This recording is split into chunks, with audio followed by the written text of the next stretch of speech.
Hey guys, how's it going? Welcome back to my channel. So today I'm going to be going over physique update, which has not been going very well, and also going to be going over my top 5 diet hacks. So let's get straight to it. I did write them down because I have a memory like a sieve. So my diet hack number 1 will be to make sure you're drinking enough water. Sometimes you think you're really hungry, whereas you could just be thirsty. So I would just make sure you're drinking enough water if you're dieting. It also does help with weight loss as well. So I always aim for about 2-3 litres a day. Aiming for 3 really, but I have been slacking a little bit at the minute. So that is tip number 1. So tip number 2, I will say, is make sure that you've got enough volume food. And when I mean volume food, I don't mean like, yeah, let's have all of the cake and all of this and all of that. I mean, fill up your food. So obviously if you're following a diet plan or if you're tracking kind of macros and that kind of thing, I don't generally tend to track veggies. So if I'm like, oh, I'm starving, I'll make sure that the food that I've got has got loads of veggies in, just to give it a little bit more volume. So when you eat it, you do actually feel full, rather than just having like a little bit of chicken and a little bit of carbs, and then you're like, oh, I'm still starving, what is this? So make sure you've got some veggies in there just to bulk it out a bit, and it just makes you feel so much better. In my opinion, that massively helps me. And straight through to tip number 3. If you ever see me about anywhere when I'm dieting, I will always have sugar-free jelly with me. Sugar-free jelly is like my go-to. It keeps me sane. When I'm dieting, I always crave sugar so badly. So sugar-free jelly just helps me so much. I know that a lot of people say that if you have artificial sweeteners in that, it can make it worse. But for me personally, it really helps. So as well, I don't just, sometimes I'll have just the Heartless, whatever, or Asda little jelly pots that you can get. And I think they're like 10 calories. Some of them are okay, but some of them I don't love. But what I would do is I'll buy the sugar-free jelly in the packet. I'll make it myself, and because I have a massive sweet tooth, I will also add a bit of stevia to it as well. Yes, I do quite like my sweeteners.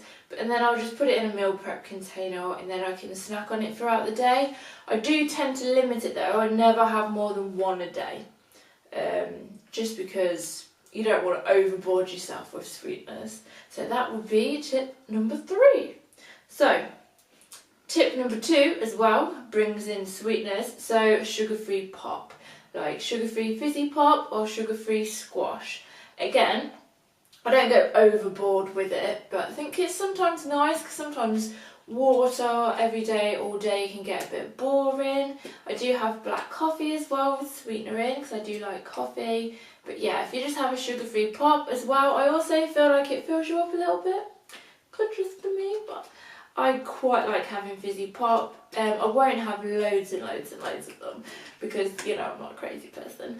But yes, I do like to have sugar-free pop as well. And my final tip is going to be a little bit of a weird diet hack, which I hadn't actually tried until last year, and it saved me quite a lot.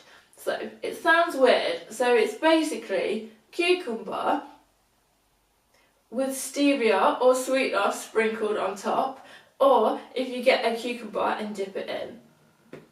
I know, it sounds really weird, but it's so nice. Like, you need to try it. If you have not tried it, please try it and comment down below as to how you get on.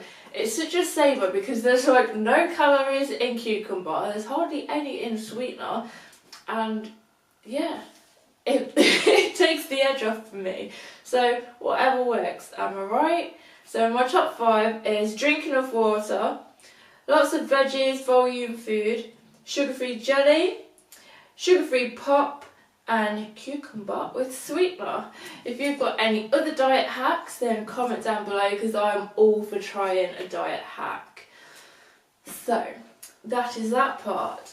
So if you follow me on Instagram or on Snapchat or Facebook, you will see my diet has not been going very well. So last time we spoke about it, I think I was losing about 0.9 kilograms a week, which is okay, but we're on a bit of a time schedule here.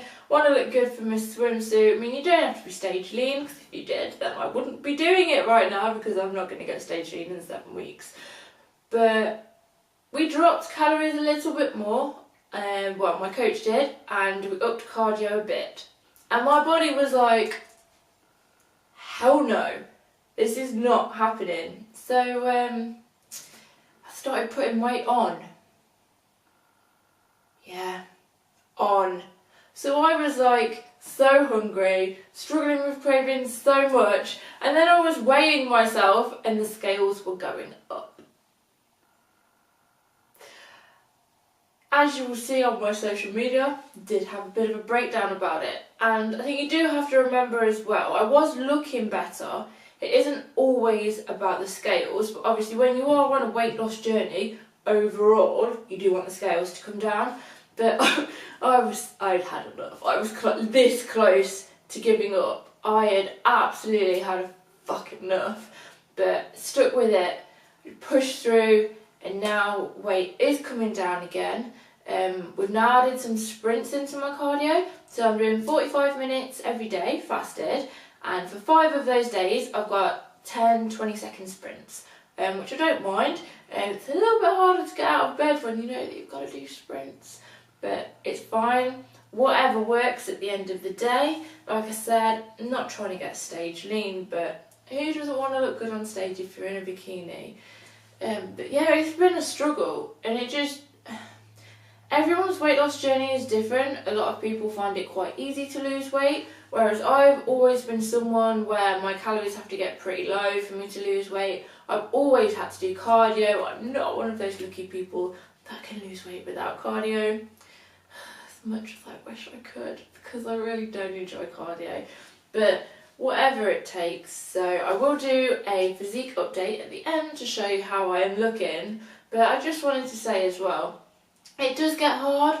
It's never going to be plain sailing the whole way through. You've just got to push through and think about why you started. Like, remember your why. Why are you doing this? What do you want to achieve? And it's the same with everything in life, really. Just don't give up when it gets hard, okay? Because it will get hard. And you can do it. You've just got to push through the hard times. Yeah, you might have a bit of a breakdown, as I did. It was quite emotional, but it's fine. So just got to remember, you can get there, you will get there, and you've got to push through. But I've still got quite a bit to lose before, well, I want to lose quite a bit. Still trying to aim for 1 kilogram at least a week now, maybe a bit more because of this issue. But we'll see how it goes. We're going to keep going really hard, training at the gym. I'm training at the gym 6 times a week at the minute. So we're going to go as hard as we can. Hopefully the sprints will help. And then fingers crossed, next week weight will be down again. But I'll show you my physique update now. Thank you guys for watching. Please like and subscribe to join the family and watch this up and down journey to get me to my swimsuit. I'm just saying, if this is difficult, then it's going to be a roller coaster to try and get me to stage for September. But yes, stay tuned for that. Thanks guys, and I'll see you later.